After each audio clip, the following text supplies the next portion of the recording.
So let's now go to the module 5.2, hormonal control. So we'll talk about the hormones. So our objective today, yan, mas maiintindihan natin ngayon yung monthly na dumarating sa mga females. At diba, pag sinabing period, pag sinabing monthly, sa Tagalog may danaw, we already know about that. That would be the monthly period or the monthly cycle that will be happening in the reproductive cycle of the female. That is why it's very important for us to study this because number one, of course, the females in the class will more be able to deeply or more deeper understand the changes in the body that will happen because of the hormonal control, the monthly period that will be happening. In addition, yung mga lalaki, syempre later on when you get married, just like me, I'm married couple of years. Matagal na pala ako. Ako ay, ilang years na ba married? Ako, nalimutan na. Okay, ako ay, teka sa nila, 2007 minus 24, ilan yun? And then, okay, thank you. So I'm 17 years married na sa wife ko. At maraming mga surprises na nangyari. So buti na lang nag-aaral talaga ako ng biology reproductive system kasi by understanding that, na-understand ko yung mga nangyayari sa wife ko, changes. Minsan bakit mahirit ang ulo, bakit ganyan. Tapos napapabili sa akin ng mga needs niya. So all of those stuff were very helpful. Kaya later on especially when the males in the class get married, you will be able to support and to understand your spouse later on, especially at these monthly cycles na nangyayari. So objective natin is, number one, determine the changes in the ovaries and the endometrium during the monthly cycle. Number two, describe the changes in the secretion of gonadotropins. Gonadotropins will be hormones that will be in the gonads, particularly the ovary, and the ovarian hormone during the cycle. And number three, explain the positive and the negative feedback mechanism in the hormonal control of ovulation and menstruation. Now, you will be noticing in the male hormonal control, we only have one objective. For the female, right now, we have three objectives, which means medyo mas complicated yung hormonal control when it comes to the female. So we'll elucidate all of this so we will be able to understand that better. Okay, excited na ba kayo? Can I see a yes if you're ready to hear about this? Yan. Okay, kala ko wala akong makikitang yes. Okay, thank you. Alright, so with that, these are the videos. Nakalagay na naman iyon dyan sa ating guide, so you can just look at that. So let's now go to the ovarian and the uterine cycle. By the name itself, there will be two discussions, separate discussions. We will be looking at the ovaries, how the cycle happens in the ovaries of the female. And then we will be looking at the uterine cycle, which happens inside of the uterus of the female. Now, please do take note, bakit nagkakaroon ng ovarian cycle? Bakit nagkakaroon ng uterine cycle? Kung sa male, kaya merong hormonal control na yan, the only objective is to produce the sperm cell needed for fertilization. On the other hand, mas complicated sa female because the female not only need to produce the egg cell needed for fertilization and to produce a pregnancy, it also has to prepare the housing, the house. It has to prepare also the environment so that the fertilized egg can implant itself and then grow into an embryo, later growing into a baby. So that's why it's very important. So sa totoo lang talaga, mas malaki ang investment ng babae compared sa lalaki in not only child rearing but bringing children or bringing the child into existence. Kasi sa 9 months na sa loob ng female's body yung baby, kaya malaki talaga dapat ang ating respect to all the females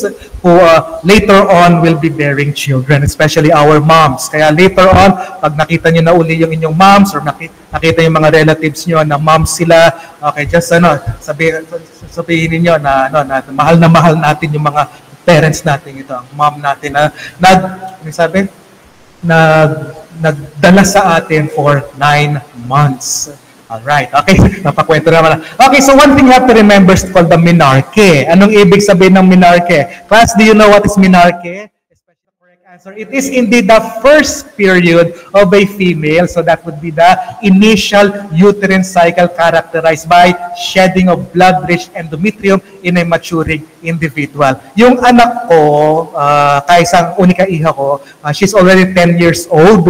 So kami ng wife ko, kami expectant na anytime kasi yung menarche can happen from age 10 to 12. So anytime pwede na magka-menarche na yung aking anak. So tawag ito, parang pakiramdam ko bilang father. Ay, naku. So hinihintay-hintay ko na. At the same time, highly likely, the females in our class also experienced menarche at that time. So either 10, 11, or 12. And let's look at the information here. Ay, mamaya pala yan.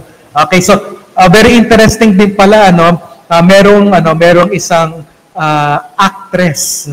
And it was in the 1950s. So siya ay child actress and very interesting. Ano ba title nung program na yan? Happy Days. I don't know if you heard about that, Happy Days. It is the the longest running American TV series na nangyari ay it spanned 3 decades, 30 years yung Tapos ang nakakatuwa dito, yung child actress na yan, mainstay siya for 30 years. So you can imagine, child siya, nag-adolescence siya in front of the TV, tubanda na siya in front of the TV, nag-asawa na siya in front of the TV with the character doon. So it's very interesting.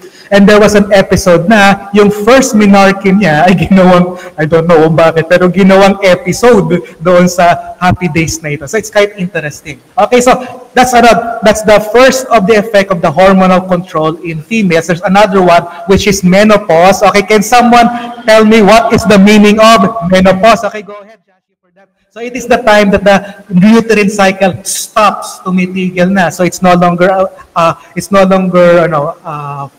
fully, how do you say that, hindi na nagkakaroon ng opportunity to have a pregnancy. So the cycle becomes irregular or it eventually stops. Now, for some women, hindi talaga totally nagsa-stop, nagdi-disappear. Nagiging irregular siya, nababawasan siya. That's why we can hear about menopausal babies. So nasa menopause stage na, 50 years old, 60 years old, but we're still able to conceive a baby because at that point there are some women who meron pa rin konting release ng mga ng egg cells pero very irregular siya. Kaya we hear about the menopausal baby. So menarche happens at around 11 to 12, some as early as 10. Menstruation happens from 12 years old to 50 years old, and then menopause would happen 50 years old to death. So that would be the cycle. Okay, go ahead. For some women, baka as early as that, kasi depende rin sa depende rin from case to case basis, depending on the body of the female. But on average, you're gonna take the average of the population. I think this was taken from the American population, 50 years towards death yung pinaka-menopause. But there will be, hindi tama ka, there will be some women that would be having an early menopause. Okay, so that will be the thing we have to take note of here. Tapos just to makwento ko lamang nung Sunday, andun kami sa tawag dito sa Walter Mart. Tapos kumakain kami ng wife ko, tapos yung chikiting ko nakatatapos na maglaro doon sa parang playhouse doon. Nakita akong teenager. Tapos nung nakita ko yung teenager na ito, nakatalikod. Tapos nakita ko may parang color red, tapos white yung kanyang damit, yung kanyang palda. Iniisip ko, bagong design siguro. Pero later nakita ko, naku, hindi pala design. So I talked with my wife, sabi doon sa teenager na yan, ay ganito, ganyan, lumapit sa kanya, hiyang-hiya yung teenager. So, ganun, this would be some of the things that the female actually would be experiencing. Kaya, in other words, just be prepared, especially yung ating mga females here in the classroom. It can happen to anyone actually, yung accident, something like that. Alright, important hormones in the human female reproductive system. Nabanggitan natin, gonadotropin-releasing hormone, follicle-stimulating hormone, and the estrogen and progesterone. Now, in the case of the male, it's the androgen or the testosterone, but this time around, estrogen and progesterone. How are these important? Gonadotropin-releasing hormone will be secreted by the hypothalamus, the same din lang. Follicle-stimulating hormone and luteinizing hormone will be secreted by the anterior pituitary gland in response to GnRH, the same din lang naman. Ito lang magkakaiba, estrogen and progesterone, which are actually secreted by the ovaries in response to the sex hormones from the pituitary gland. So from GnRH, from the hypothalamus, magre-release ito towards the anterior pituitary gland. The anterior pituitary gland will then release follicle-stimulating hormone, luteinizing hormone, similar sa male reproductive system, but the difference is eventually the estrogen and progesterone will be produced. So we will be looking at these differences in a little while. All right, so what happens here? Where is the estrogen produced? It's produced in the ovary. You can see here the egg cell, the follicle inside of the ovary, which is released monthly. Kaya you can imagine that the estrogen level increase and decrease also monthly cycle din siya. So the estrogen is produced in the gonads, in the ovaries, but the follicles, the GnRH is produced in the hypothalamus, which affects the pituitary gland, producing the FSH and the LH, luteinizing hormone, and the follicle-stimulating hormone. Okay, can I say a yes if you're able to understand so far yung ating pinaka-discussion? Okay, can I say a yes? Ayan, okay, yes. Okay, thank you very much. Continue. Ngayon, isa-isahin natin. So the FSH will eventually affect the gonads natin dito, and estrogen and progesterone. So what are the function? Anong trabaho nito? So from the anterior pituitary gland, ang follicle-stimulating hormone, ito kanyang trabaho. From the name itself, it stimulates follicular growth in the ovaries. That's why the FSH there's a lot of follicles dito actually. So as you already know, that inside the ovary are actually thousands of egg cells already, but they are in suspended animation. Sila ay hindi sila nagtutuloy ng cell division. But every month, merong isa or merong ilan na nagsa-start na magkaroon ng division, but eventually only one of the egg cell will eventually proceed towards the production of the egg cell itself. And the FSH will be the one that will be affecting the development of the follicle. Kaya follicle-stimulating hormone. It will develop into the egg cell. So stimulates follicular growth in the ovaries and stimulates estrogen secretion from the developing follicle. Once the follicle here, the egg cell develop, estrogen will be produced from here, from here. Let's look at the LH naman, luteinizing hormone. It causes surge. The surge causes ovulation and results in the formation of the corpus luteum. Ano itong corpus luteum? So later on, itong egg cell na ito, magkakaroon ng mga changes that will happen there, one of which is called the corpus luteum. We'll discuss it a little bit later para sunod-sunod yung discussion natin. But just remember that the progesterone will be produced from that changes that happen in the follicle. Okay, so magkakaroon tayo ng changes there. Estrogen, ano naman trabaho nito?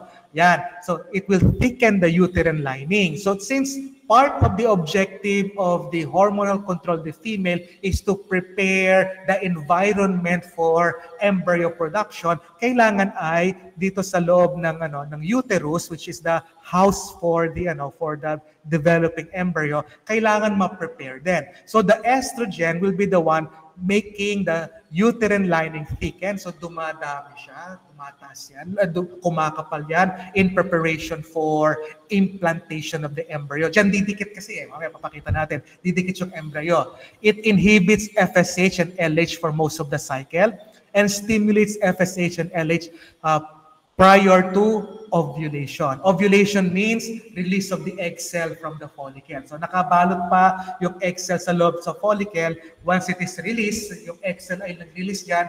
Yung egg cell pupunta na yan dyan para ma-meet yung sperm cell. May iwan yung follicle. So yung follicle, yan, magkakaroon pa ng mga production ng hormones yan. We will see that a little bit later. Progesterone thickens uterine lining, endometrium, and inhibits FSH and LH. Kaya ito ang tanong, bakit nagkakaroon ng menstruation o yung tinatawag natin na monthly period? Saan nanggagaling ang menstruation na yan? Okay, can somebody ask me? It's the shedding of the uterine wall. So you will be noticing here that it thickens, kumakapal siya, which means later, pag walang pregnancy na nangyari, ninipis yan. Pero pag numinipis siya, anong dapat mangyari? Kumapal siya because of a lot of blood vessels. So this means pag numipis yan, it will shed off, matatanggal siya. Since the thickened lining of the endometrium, the thickened lining ay natatanggal unti-unti, shed off, nagsuslow off. This means kasama ang mga blood vessels na natatanggal doon sa uterine lining, which causes actually the menstruation. So that happens in monthly, yung menstruation na yan. Okay, that's the endometrium. That's right, so tama yan. Okay, so let me just show you a few more slides before we end our discussion here. So the hypothalamus produces the GnRH, gonadotrophin-releasing hormone. The GnRH affects the anterior pituitary gland and it releases to the FSH and the LH. Anong gagawin ng FSH? It will stimulate development of the follicles. You can see the follicles here containing suspended animated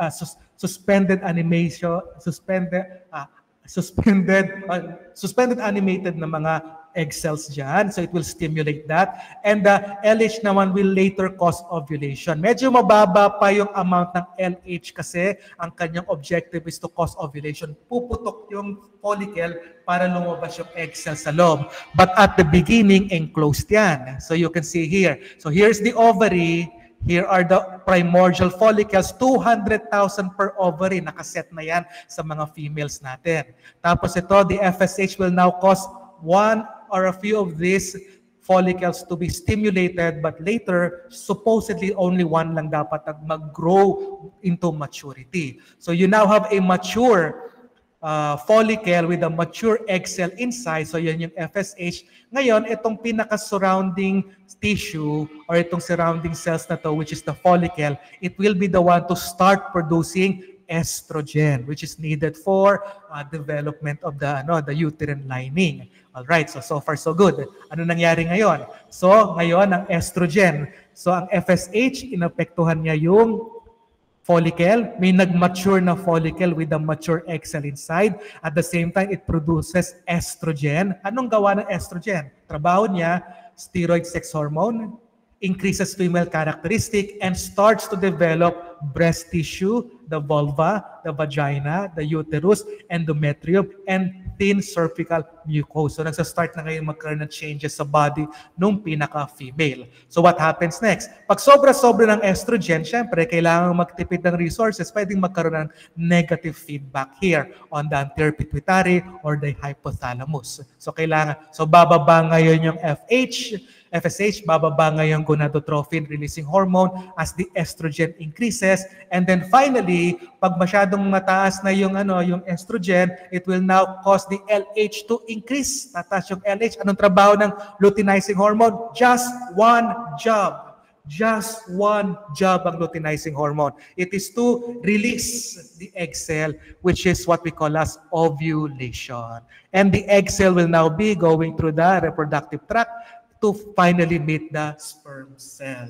All right? So, pagka walang LH, hindi marirelease yung tinatawag na follicle. So that will be a great problem. So hindi magkakaroon ng anak kasi walang egg cell na mapoproduce doon. So that's why all of this production of hormones at their particular time or timing will be very, very important for production of babies later on. Okay, so far so good. I hope you got that. So ngayon, na-release na yung egg cell.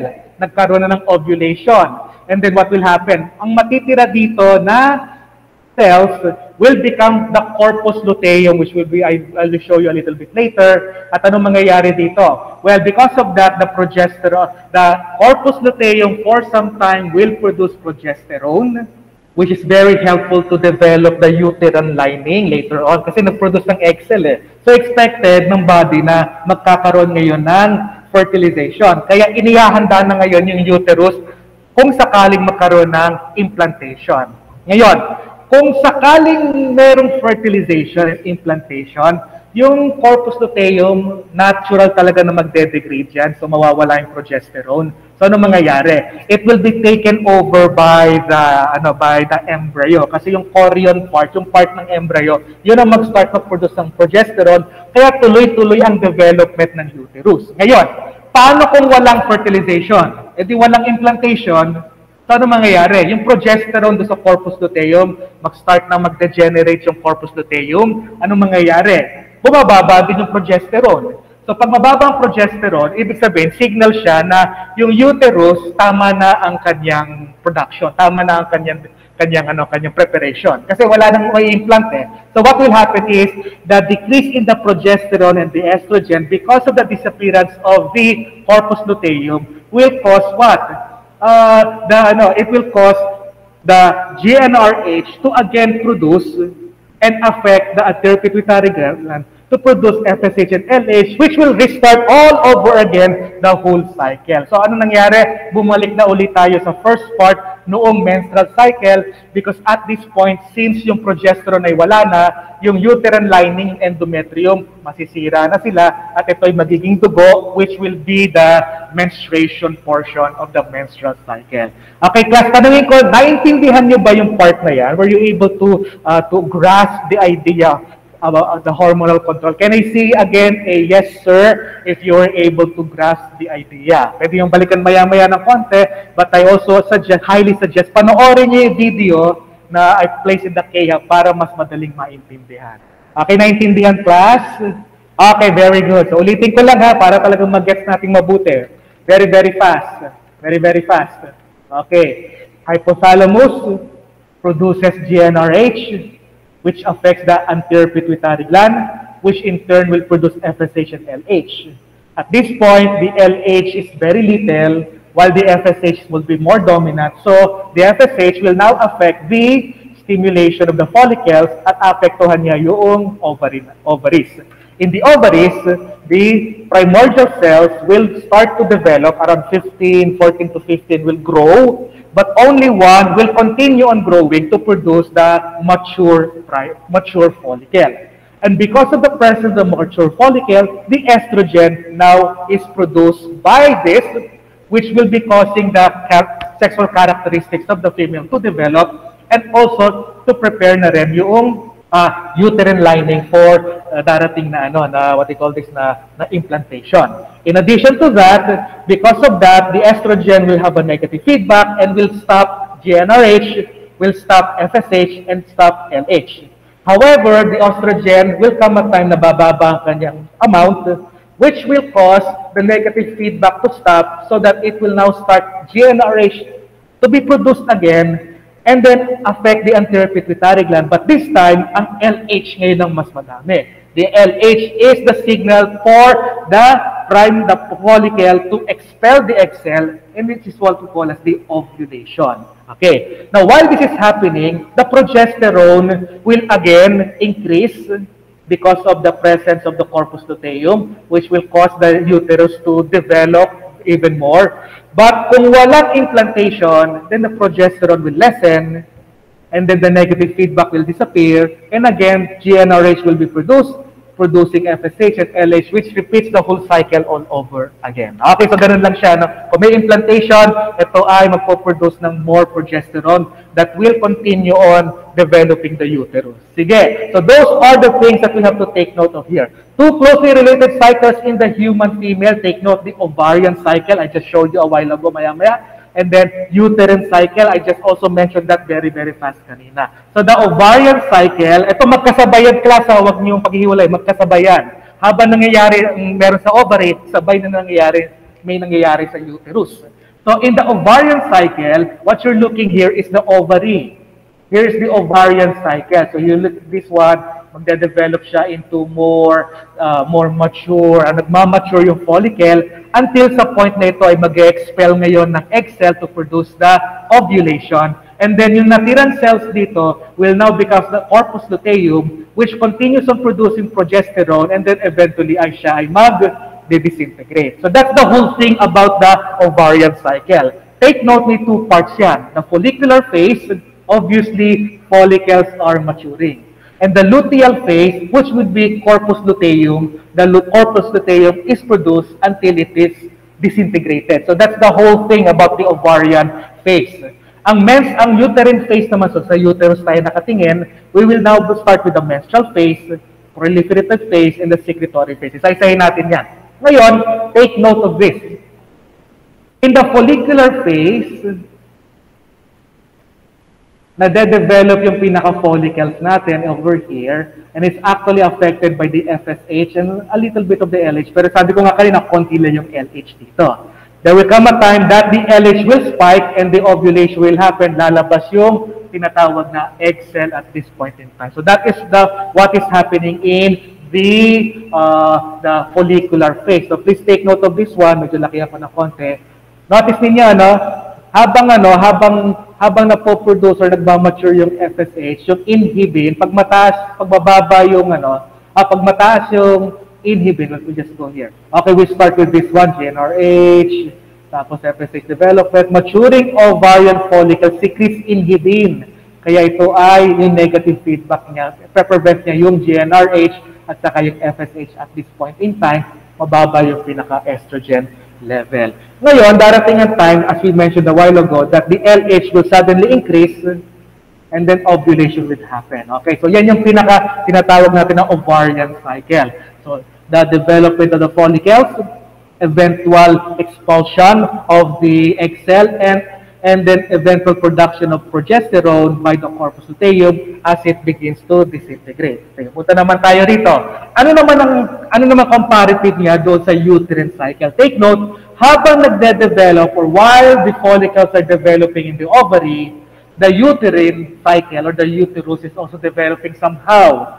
So, in days 1 to 5, at the start of the follicular phase, nagde-develop siya, the days 1 to 5 is called the menstrual phase. This is the point wherein the start of the menses or the blood would be going out, or what we call as the menstruation. So sa start ng menstruation hanggang sa matapos ng menstruation, that is called the menstrual phase. Around 5 days pinaka nito, or probably longer, so I'm not very sure. Depende sa katawan ng babae. Yan.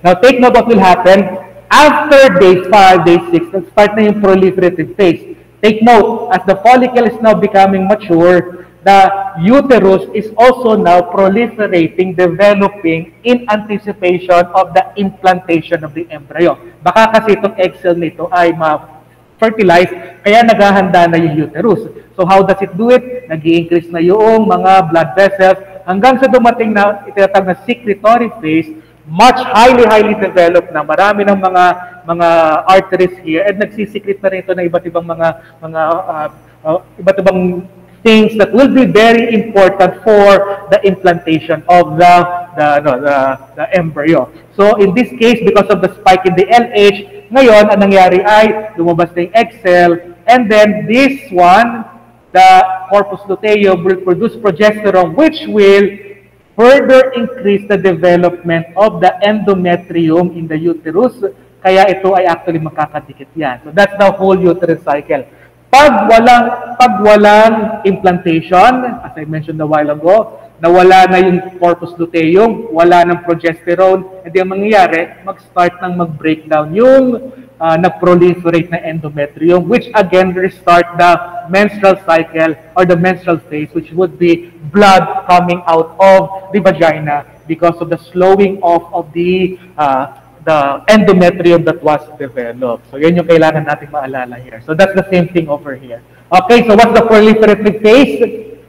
Increasing amount of estradiol secreted by the follicle stimulate the proliferation, kaya napo-proliferate ang endometrium over here.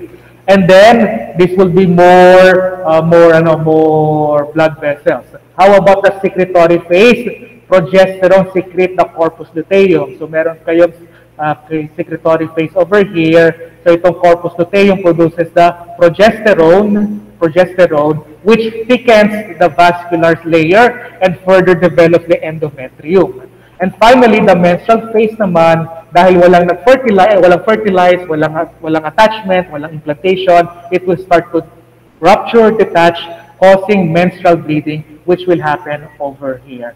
Now, just to finish up na lamang, take note of this one. Papansin natin dito that estrogen is secreted by the follicle, and then during the follicular phase, kaya importante to development of the follicles.